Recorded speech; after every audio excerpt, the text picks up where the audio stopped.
आणि आता एक ताजी अपडेट समोर येते ती म्हणजे वैष्णवी हगवणेचं 10 महिन्यांचं बाळ बेपत्ता आणि हगवणे कुटुंबानं या बाळाला निलेश चव्हाण या नावाच्या व्यक्तीकडे दिल्याची माहिती सध्या समोर येते। तिचे आई वडील सुद्धा तो दावा करतात। दरम्यान त्याच निलेश चव्हाणचा फोटो एनडीटीव्ही मराठीच्या हाती लागलाय। पहा, हा निलेश चव्हाण आहे ज्याच्याकडे वैष्णवी हगवणेचं बाळ सोपवण्यात आल्याचा आरोप केला जातोय।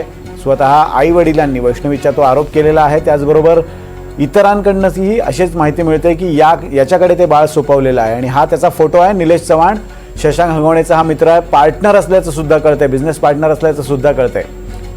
याच संदर्भात बोलण्यासाठी आपल्याबरोबर सूरज कसबे आपले प्रतिनिधी आहेत। सूरज, अशी माहिती मिळते की याच निलेश चव्हाणकडे वैष्णवी हगवणेचं बाळ सोपवण्यात आलेलं आहे, 10 महिन्यांचं बाळ सोपवण्यात आलेलं आहे। या निलेश चव्हाणची नेमकी ओळख काय आहे, काय अधिक माहिती त्याबद्दल मिळते? विनोद सर, निलेश चव्हाण हा वैष्णवीचे जे पती आहेत शशांक हगवणे यांचे जवळचे मित्र आहेत आणि त्यांची व्यावसायिक भागीदारी सुद्धा आहे। घटनेच्या दिवशी ज्यावेळेस ही दुर्दैवी घटना घडली त्याच दिवशी बाळाला निलेश चव्हाण आपल्या सोबत घेऊन गेल्याची माहिती समोर येते।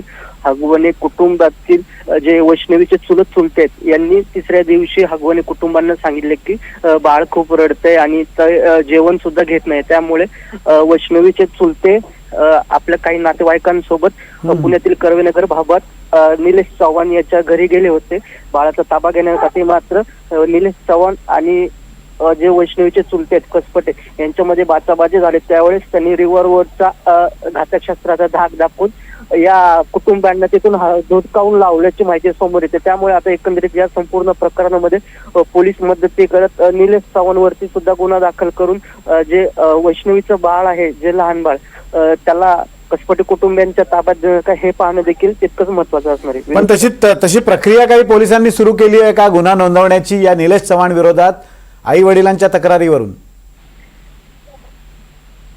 विनोद सर, या संदर्भात कसपटे कुटुंबियांनी पोलिसांची बातचीत केली।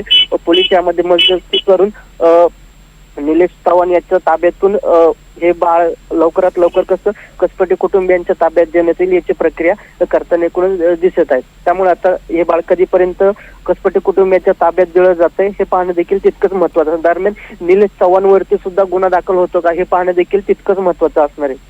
अगदीच धन्यवाद सूरज दिलेल्या अपडेट्स बद्दल। हाच आहे निलेश चव्हाण ज्याच्याकडे वैष्णवी हगवणे हिचं 10 महिन्यांचं बाळ सोपवण्यात आलेलं आहे आणि ज्या वेळेला कसपटे कुटुंबीय या बाळाचा ताबा घेण्यासाठी गेले त्यावेळेला या निलेश चव्हाणनी त्यांना सुद्धा धमकावल्याचं या कुटुंबियांचं म्हणणं आहे। आणि आता पोलीस यात कसा हस्तक्षेप करतायत आणि या निलेश चव्हाणवर गुन्हा दाखल होतोय का ते पाहणं महत्त्वाचं असेल।